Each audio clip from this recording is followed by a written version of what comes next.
Welcome back on capital news. चलिए देखते हैं दिल्ली की 25 फटाफट बड़ी खबरें। साथ ही डेली खबरों से अपडेट रहने के लिए चैनल को सब्सक्राइब करने के साथ वीडियो को लाइक करें। दिल्ली यूनिवर्सिटी में लहराए एबीपी का परचम, 3 पदों पर क्या कब्जा, एनएसयूआई के पाले में 1 सीट। जी, दिल्ली यूनिवर्सिटी छात्र संघ चुनाव में अखिल भारतीय विद्यार्थी परिषद का जलवा रहा। 4 पदों में से एबीपी ने 3 पदों पर शानदार जीत दर्ज की। एबीपी अध्यक्ष, सचिव और संयुक्त सचिव पद के लिए शुरुआत से ही लीड बनाकर रखी थी। वहीं एनएसयूआई के राहुल झासला ने अकेले जीत दर्ज की। राहुल ने उपाध्यक्ष पद पर शानदार जीत हासिल की है। अध्यक्ष पद पर आर्यन मान ने 28,841 वोट पाकर एनएसयूआई की जोसलिन नंदिता को भारी मतों से हराया। दिल्ली सीएम रेखा गुप्ता ने 3 शैक्षणिक पाठ्यक्रमों का किया शुभ आरंभ, जाने क्या है नए पाठ्यक्रम में। दिल्ली की मुख्यमंत्री रेखा गुप्ता ने गुरुवार को 3 नए शैक्षणिक पाठ्यक्रमों की नींव, उन्नव उद्यम और उद्यमिता विकास योजना, जीवन का विज्ञान तथा राष्ट्रीय नीति का औपचारिक शुभ आरंभ किया। मुख्यमंत्री ने कहा कि यह कार्यक्रम शिक्षा के क्षेत्र में एक क्रांतिकारी कदम है, जो छात्रों को न केवल शैक्षणिक ज्ञान प्रदान करेगा बल्कि उन्हें जीवन कौशल, उद्यमिता, भावनात्मक बुद्धिमत्ता और जिम्मेदार नागरिकता के साथ सशक्त बनाएगा। भारत मंडपम में आयोजित इस कार्यक्रम में दिल्ली के शिक्षा मंत्री आशीष सूद, संबंधित विभाग के वरिष्ठ अधिकारी और अन्य गणमान्य मौजूद रहे। ईवीएम को लेकर मचा बवाल। दिल्ली विश्वविद्यालय छात्र संघ यानी कि डूसू चुनाव में किरोड़ी मल कॉलेज और हंसराज कॉलेज में ईवीएम पर नीली स्याही लगने से एनएसयूआई ने हंगामा किया। एनएसयूआई ने लोकतांत्रिक प्रक्रिया को प्रभावित करने का आरोप लगाते हुए वोट चोरी की आशंका जताई। विरोध के बाद कॉलेजों ने ईवीएम बदली और स्याही को हटाया। डूसू चुनाव आयोग ने इसे छात्र की लापरवाही बताया। डूसू चुनाव में 2 कॉलेजों में ईवीएम पर नीली स्याही लगी होने से हंगामा मच गया। National student union of India यानी कि एनएसयूआई ने लोकतांत्रिक प्रक्रिया को प्रभावित करने के आरोप लगाए। उन्होंने वोट चोरी तक की बात कह डाली। नोएडा एयरपोर्ट का पीएम मोदी करेंगे उद्घाटन, पश्चिमी यूपी को मिलेगी नई उड़ान, जनसभा को भी करेंगे संबोधित। प्रधानमंत्री मोदी 30 अक्टूबर को नोएडा इंटरनेशनल एयरपोर्ट का उद्घाटन करेंगे, जिससे पश्चिमी यूपी के विकास को गति मिलेगी। 29,500 करोड़ की इस परियोजना से लाखों लोगों को रोजगार मिलेगा। पहले चरण में 1 करोड़ 2 लाख यात्रियों की क्षमता होगी, जो 2040 तक 7 करोड़ तक पहुंच जाएगी। सरकार इस परियोजना को बिहार चुनाव से पहले विकास के मॉडल के रूप में पेश कर रही है। गैंगस्टर के खिलाफ दिल्ली पुलिस का बड़ा एक्शन, 58 ठिकानों पर मारी रेड, दर्जनों आरोपियों को पकड़ा। गैंगस्टर के बढ़ते खौफ के बीच उनके नेटवर्क की कमर तोड़ने के लिए दिल्ली पुलिस एक्शन मोड में है। दिल्ली पुलिस ने दिल्ली एनसीआर में कुख्यात गैंगस्टरों के खिलाफ बड़ी कार्रवाई की है। दिल्ली और हरियाणा में गैंगस्टर नीरज बवाना, काला जठेड़ी, जितेंद्र उर्फ गोगी, राजेश बवाना, टिल्लू ताजपुरिया, कपिल सांगवान उर्फ नंदू और सुरेंद्र मल्लिक उर्फ नीतू दाबोदा के 58 ठिकानों पर एक साथ छापेमारी की। पुलिस ने गैंगस्टर नीरज बवाना के पिता समेत 6 लोगों को गिरफ्तार कर लिया है। वहीं 36 लोगों को हिरासत में लेकर पूछताछ की जा रही है। पुलिस को भारी मात्रा में कैश, सोने चांदी के जेवर और हथियार मिले हैं। गद्दार ज्ञान न दे, एनकाउंटर पर रोहित गोदारा की धमकी, लॉरेंस बिश्नोई गैंग का जवाब। अभिनेत्री दिशा पाटनी के घर गोलीबारी के 2 आरोपी शूटर्स के पुलिस एनकाउंटर में मारे जाने के बाद रोहित गोदारा और लॉरेंस बिश्नोई गैंग में तनातनी बढ़ गई है। दोनों गैंग ने खुद को धर्म की लड़ाई का योद्धा बताते हुए एक दूसरे को धमकी दी है। रोहित गोदारा गैंग की ओर से गुरुवार को दी गई धमकी के बाद अब लॉरेंस बिश्नोई गैंग से जवाब दिया गया है। दिल्ली यूनिवर्सिटी छात्र संघ चुनाव में एबीवीपी की हैट्रिक, 4 में से 3 सीटों पर कब्जा, शाह ने दी बधाई। दिल्ली यूनिवर्सिटी चुनाव 2025 में अखिल भारतीय विद्यार्थी परिषद ने बाजी मार ली है। डूसू चुनाव की 4 में से 3 सीटों पर एबीवीपी ने बड़ी जीत दर्ज की है। इसके साथ ही केंद्रीय पैनल की तस्वीर भी साफ हो गई है। एबीवीपी ने 4 में से 3 पदों पर जीत दर्ज कर ली है। एनएसयूआई के खाते में सिर्फ 1 पद आया। अध्यक्ष पद पर एबीवीपी के आर्यन मान जीते हैं। उपाध्यक्ष पद एनएसयूआई के राहुल झासला ने जीता है। सचिव पद पर एबीवीपी के कुणाल चौधरी, संयुक्त सचिव पद पर भी एबीवीपी की दीपिका झा ने जीत दर्ज की है। बीजेपी नेता अमित शाह ने इसे एबीवीपी की प्रचंड जीत बताकर बधाई दी है। सुप्रीम कोर्ट ने दिल्ली सरकार पर ठोका 5 लाख का जुर्माना, चेतावनी दी अगर फिर हुआ तो एफआईआर होगी, जाने पूरा मामला। सुप्रीम कोर्ट ने गुरुवार को दिल्ली सरकार पर 5 लाख का जुर्माना लगाया है। कोर्ट ने दिल्ली सरकार के लोक निर्माण विभाग पर यह जुर्माना लगाते हुए चेतावनी भी दी है कि अगर ऐसा फिर हुआ तो संबंधित अधिकारियों पर एफआईआर दर्ज की जाएगी। कोर्ट ने कहा कि यह जुर्माना 4 हफ्तों के भीतर राष्ट्रीय सफाई कर्मचारी आयोग में जमा कराना होगा। सर्वोच्च अदालत ने यह फैसला सीवर की मैनुअल सफाई से जुड़े मामले में दी है।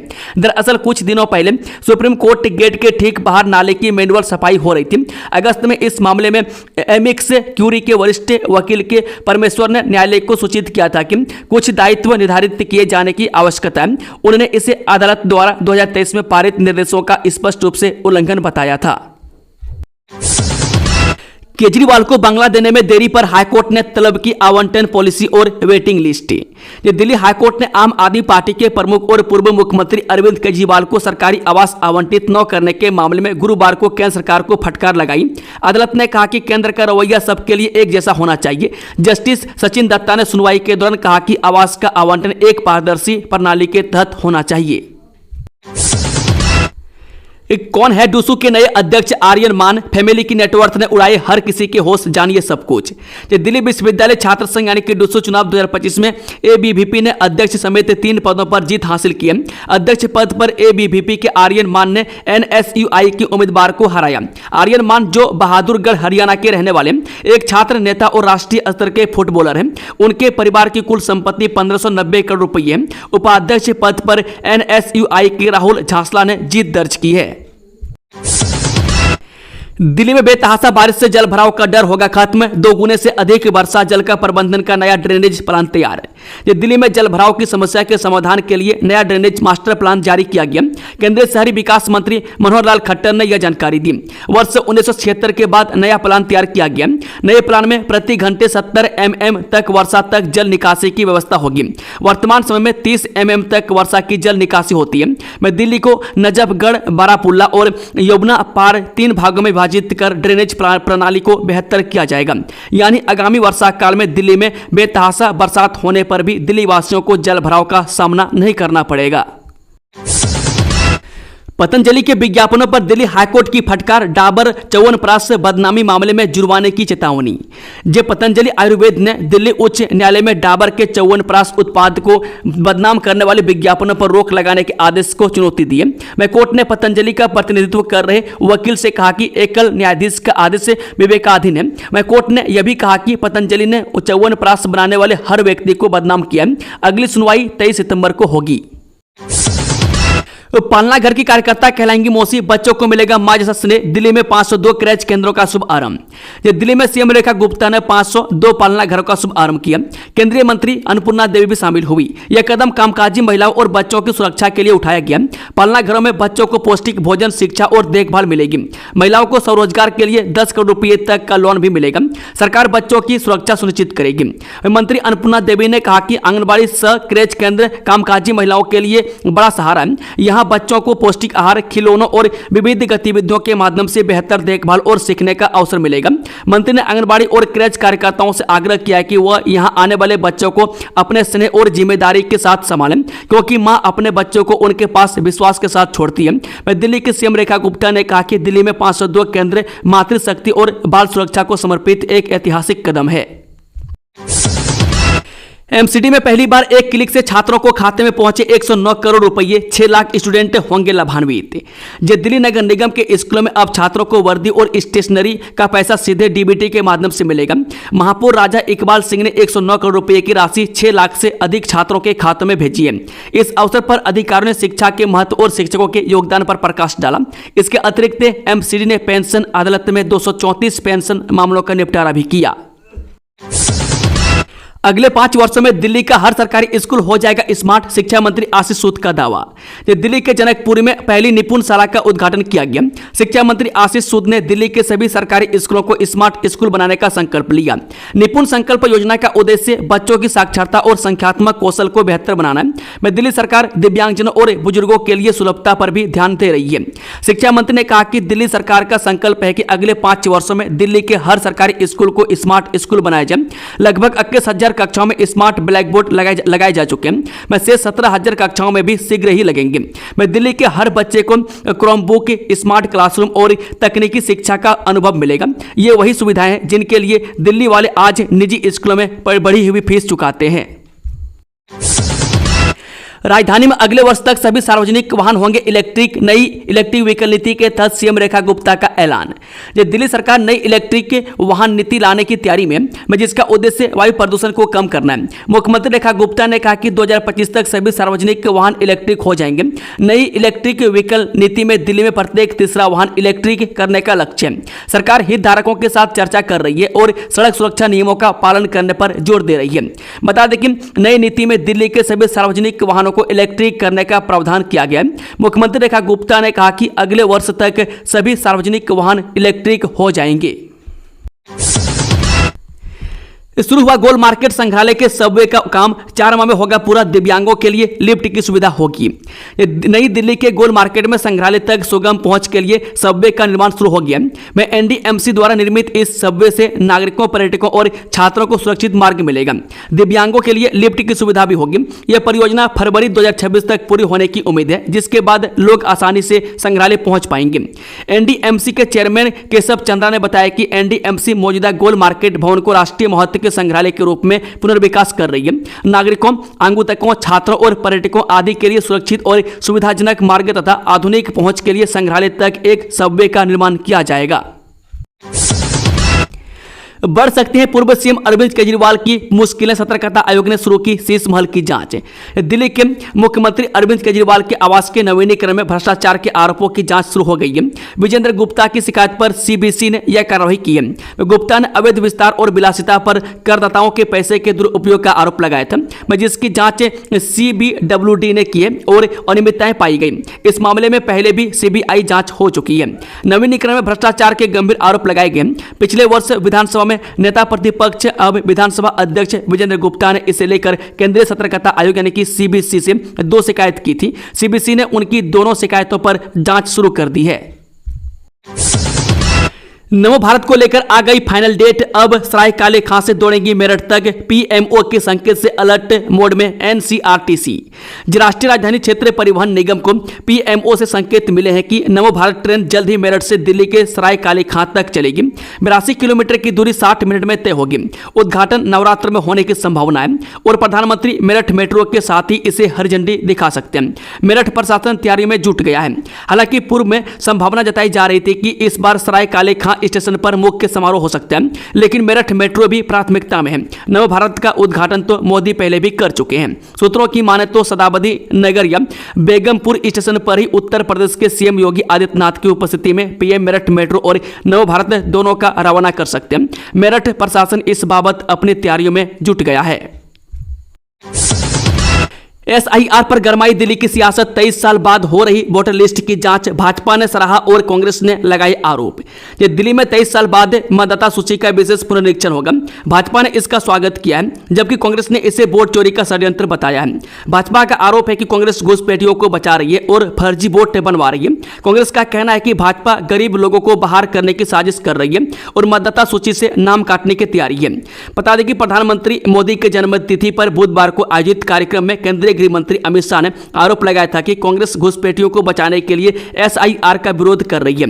भाजपा मतदाता सूची की शुद्धिकरण का समर्थन करती है। दिल्ली प्रदेश भाजपा अध्यक्ष वीरेंद्र सचदेवा ने भी दिल्ली में एसआईआर की तैयारी का स्वागत किया है। कांग्रेस व आम आदमी पार्टी पर पिछले कई वर्षों से घुसपैठियों का फर्जी वोट बनवाने का आरोप लगाया। इस सबके चलते अफ्रीकी हाथी शंकर की मौत का खुलेगा रहस्य। दिल्ली जू में जांच के आदेश जारी। दिल्ली के चिड़ियाघर में अफ्रीकी हाथी शंकर की मौत हो गई, जिसकी वजह जानने के लिए जांच शुरू हो गई है। 17 सितंबर को शंकर ने कम खाना खाया और उसे दस्त हुई। इलाज के दौरान शाम को उसकी मौत हो गई। पोस्टमार्टम के बाद उसका अंतिम संस्कार किया जाएगा। शंकर 1998 में जिम्बाब्वे से लाया गया था और चिड़ियाघर का अहम हिस्सा था। आपात उपचार के दौरान रात 8 बजे उसकी मौत हो गई। अधिकारियों ने बताया कि 16 सितंबर तक शंकर पूरी तरह सामान्य था और किसी तरह की बीमारी या असामान्य व्यवहार की रिपोर्ट नहीं थी। दिल्ली के लेबर फोर्स में महिलाओं की भागीदारी बढ़ी, लेकिन क्या कहती है? दिल्ली सरकार की एक रिपोर्ट बताती है कि राष्ट्रीय राजधानी के श्रम बल यानी कि लेबर फोर्स में महिला श्रमिकों का अनुपात बढ़ा है, लेकिन पिछले कुछ वर्षों में कुछ उतार चढ़ाव के बावजूद उनकी मजदूरी पुरुष श्रमिकों की तुलना में कम बनी हुई है। आर्थिक एवं सांख्यिकी निदेशालय द्वारा हाल ही में जारी दिल्ली राज्य ढांचा संकेतक रिपोर्ट से पता चलता है कि 2017-18 में महिला और पुरुष श्रम बल भागीदारी दर का अनुपात 0.19 था। यह आंकड़ा 2023-24 में बढ़कर 0.28 हो जाएगा। दिल्ली पुलिस ने मुठभेड़ के बाद हिस्ट्री सीटर गुड्डू को क्या गिरफ्तार, दुष्कर्म मामले था वांछित। जी हां, दिल्ली पुलिस ने मुठभेड़ में एक कुख्यात अपराधी को गिरफ्तार किया है। गिरफ्तार अपराधी की पहचान गुड्डू के रूप में हुई है। वह शालीमार बाग बलात्कार मामले में वांछित था। उसके खिलाफ कई मामले दर्ज हैं। जानकारी के मुताबिक 18 सितंबर को पुलिस को गुड्डू के बारे में सूचना मिली थी, जिसके बाद दिल्ली पुलिस की स्पेशल टास्क फोर्स ने रात लगभग 1 बजे मुन्नक नहर के किनारे कूड़ा खड्डा AU ब्लॉक के पास जाल बिछाया। इस दौरान वहां से एक संदिग्ध शख्स आते हुए देखा गया। मुखबिर द्वारा गुड्डू के रूप में पहचाने जाने पर पुलिस ने उसे आत्मसमर्पण करने को कहा, लेकिन आरोपी ने भागने की कोशिश की। उसने एक देसी पिस्तौल निकाली और जान से मारने की नीयत से गोली चला दी, जो एक पुलिसकर्मी की बुलेट प्रूफ जैकेट में लगी। ऑपरेशन सिंदूर में भारत ने पाकिस्तान के आतंकी कैंप को किया था ध्वस्त, लश्कर कमांडर का कबूलनामा। जब भारत ने ऑपरेशन सिंदूर के दौरान पाकिस्तान और पाकिस्तान के कब्जे वाले जम्मू कश्मीर यानी कि POK में आतंकी ठिकानों को ध्वस्त करने का दावा किया था, लेकिन पाकिस्तान लगातार इनकार करता रहा। अब लश्कर-ए-तैयबा के कमांडर कासिम का एक वीडियो सामने आया, जिसने भारत के दावे की पुष्टि कर दी है। वीडियो में कासिम पाकिस्तान के पंजाब प्रांत के मुरीद के स्थित मरकज तैयबा शिविर के मलबे के बीच खड़ा दिखाई देता है। वह स्वीकार करता है कि यहां मुजाहिदीन और तलाब सहित कई आतंकवादियों को प्रशिक्षण दिया गया था। कासिम ने माना कि शिविर तबाह हो चुका है, हालांकि उसने वहां फिर से प्रशिक्षण शिविर को खड़ा करने की कसम भी खाई है। कौन है राहुल झांसला जो बने डूसू के उपाध्यक्ष, ABP को दी करारी सशक्त। जो दिल्ली विश्वविद्यालय छात्र संघ यानी कि डूसू के उपाध्यक्ष national student union of India यानी कि NSUI के राहुल झांसला बन गए। उन्होंने अखिल भारतीय विद्यार्थी परिषद के गोविंद तंवर को हराया। उपाध्यक्ष पद के लिए राहुल का मुकाबला गोविंद तंवर और सोहन कुमार यानी कि ऐसा SFI के साथ था, लेकिन गोविंद तंवर को 8792 वोटों से हराकर चुनाव जीत लिया। राहुल को 29,339 वोट मिले और गोविंद तंवर को 20,547 वोट मिले। वह तीसरे नंबर पर सोहन कुमार रहे। अरुण जेटली से लेकर रेखा गुप्ता तक दिल्ली यूनिवर्सिटी से देश की संसद तक पहुंचे ये नेता। दिल्ली यूनिवर्सिटी राजनीतिक रंगमंच का भी मुख्य पटल है। कल डूसू चुनाव की वोट काउंटिंग हुई। 18 सितंबर को मतदान हुआ था। नतीजे भी घोषित हो गई है। ऐसे में हम आपको बताते हैं कि उन राष्ट्रीय नेताओं के बारे में जिन्होंने अपनी राजनीति का सफर दिल्ली यूनिवर्सिटी के गलियारों से किया था। कोई बना केंद्रीय मंत्री तो कोई बना मुख्यमंत्री। नवरात्रि से दिवाली तक दिल्ली में कब कब बंद रहेंगे स्कूल, आ गई छुट्टियों की पूरी लिस्ट। ये दशहरा, दिवाली और भाई दूज का त्यौहार हो और स्कूल की छुट्टियों का इंतजार न हो, ऐसा हो ही नहीं सकता। बच्चों से लेकर माता पिता तक हर कोई यह जानने को उत्सुक है कि इस बार दिल्ली में स्कूलों की छुट्टियां कब से शुरू हो रही है। यह समय सिर्फ पूजा पाठ का नहीं, बल्कि परिवार के साथ समय बिताने, घूमने और त्योहारों का भरपूर आनंद लेने का होता है। दिल्ली सरकार और निजी स्कूलों में अक्सर त्योहारों के आसपास छुट्टियां दी जाती हैं। इस साल नवरात्रि और दिवाली के बीच कुछ खास छुट्टियां पड़ रही हैं। हालांकि कई स्कूलों में इन छुट्टियों को मिलाकर एक लंबा ऑटम ब्रेक भी दिया जा सकता है, जिससे छात्रों को एक साथ कई दिनों की राहत मिल सकती है। दिल्ली वासियों की खुली किस्मत, हर माह मिलेंगे 2500 रुपये। रेखा गुप्ता का नया प्लान, कैसे करें आवेदन। दिल्ली में रहने वाले 50,000 वरिष्ठ नागरिकों के लिए खुशखबरी। प्रधानमंत्री मोदी के 75वें जन्मदिन यानी कि 17 सितंबर 2025 पर दिल्ली की रेखा गुप्ता सरकार ने वरिष्ठ नागरिक वित्तीय सहायता योजना का विस्तार किया। इस योजना के तहत 50,000 नए लाभार्थियों को मासिक पेंशन, 60 से 69 साल के बुजुर्गों को 2,000 रुपये और 70 साल से ऊपर वालों को 2500 रुपये हर महीने दी जाएगी। टोल मुक्त हो URT, कल खत्म होगा अल्टीमेटम, रविवार को चक्का जाम की चेतावनी। दिल्ली में UER2 से टोल हटाने की मांग तेज हो गई है। पालम 360 खाप ने चक्का जाम की चेतावनी दी है। सांसद योगेंद्र चांदोलिया और कमलजीत सहरावत ने केंद्रीय मंत्री से मुलाकात की, लेकिन ठोस आश्वासन नहीं मिला। खाप नेता सुरेंद्र सिंह सोलंकी ने कहा कि मौखिक आश्वासन स्वीकार नहीं है। 21 सितंबर को चक्का जाम की तैयारी है, जिसे कांग्रेस और आपका समर्थन है। इसके साथ ही जनप्रतिनिधियों के साथ साथ सत्ता पक्ष के लोग सक्रिय हो गए। 20 दिन के भीतर सांसद योगेंद्र चांदोलिया और कमलजीत सहरावत दोनों स्थानीय विधायकों के साथ बुधवार को केंद्रीय परिवहन एवं राजमार्ग राज्य मंत्री हर्ष मल्होत्रा से मिले और टोल को लेकर चर्चा की।